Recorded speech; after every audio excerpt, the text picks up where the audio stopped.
بے پردگی سے ہمیشہ بچتے رہو، کیونکہ بے پردگی بے حیائی کو دعوت دیتی ہے۔ برائی خواہ پردے میں چھپ کر کی جائے یا ظاہری طور پر کی جائے، برائی صرف برائی ہی رہتی ہے۔ بچے کی کوتاہیوں پر بیزار ہونے کی بجائے اس کی اصلاح کی کوشش کریں۔ جب بندہ راضی با راضی ہو جاتا ہے تو اللہ تعالیٰ اپنے فرشتوں کو حکم دیتا ہے کہ اس بندہ یا بندی کے ساتھ تعاون کیا جائے۔ دونوں جہان میں اللہ تعالیٰ کے سوا کچھ نہیں ہے۔ گناہوں کی دلدل سے نکلنے کا ایک ہی راستہ ہے، اور وہ ہے توبہ کا راستہ۔ اس سے بہتر راستہ توبہ کے لیے اور کوئی نہیں ہے۔ جب ہمارا دین عورت کو پردے میں رہنے کی تلقین کرتا ہے تو پھر بے پردہ رہنے کا ہر جواز غلط ہے۔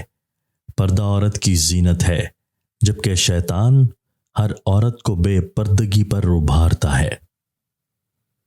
شیطان کی مخالفت کرنے سے ہی ایمان سلامت رہ سکتا ہے۔ جان کی سلامتی کی بجائے ایمان کی سلامتی زیادہ اہمیت کی حامل ہے۔ مرد کے اوپر فرض ہے کہ بیوی اور بچوں کی تمام ضروریات پوری کرے۔ عورت کے اوپر فرض ہے کہ ازواجی زندگی کو خوشگوار بنائے رکھے۔ اللہ تعالیٰ آپ کو جو اولاد دیتا ہے اس کو کبھی ضائع نہ کریں۔ پیدا ہونے سے پہلے یا بعد میں اولاد کو ضائع کرنا بدترین سنگ دلی، بھیانک ظلم، انتہائی بزدلی اور دونوں جہانوں کی تباہی ہے۔ پرہیزگاری میں زندگی گزارو اور ایسے دروازے پر پہنچ جاؤ جہاں حجاب اور اللہ تعالیٰ سے دوری نہ ہو۔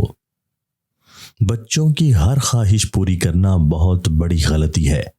یہ محبت نہیں بلکہ عداوت ہے۔ تندرستی ہے تو جہان ہے، بلا تندرستی یہ دنیا اندھیری کوٹھڑی ہے۔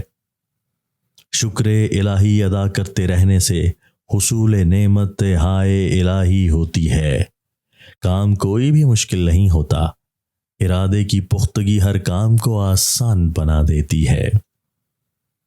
دولت ایک ایسی خطرناک چیز ہے کہ اس سے جھگڑے پھوٹتے ہیں، جبکہ علم ایک ایسی شے ہے جس سے محبت کے فوارے پھوٹتے ہیں۔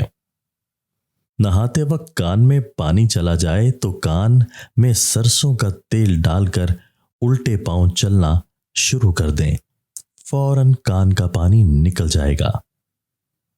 دنیا و آخرت کی فائدہ چاہتے ہو تو اپنے قیمتی وقت میں سے تھوڑا سا وقت دعا کے لیے نکالو، تمہاری ساری تکلیفیں اور مصیبتیں دور ہو جائیں گی۔ جو بندہ بدسلی کا ہوتا ہے اس کی زندگی حیوانوں سے بھی بدتر ہوتی ہے۔ اس کی زندگی فضول اور بیکار گزرتی ہے، نہ آخرت سنورتی ہے اور نہ ہی دنیاوی زندگی۔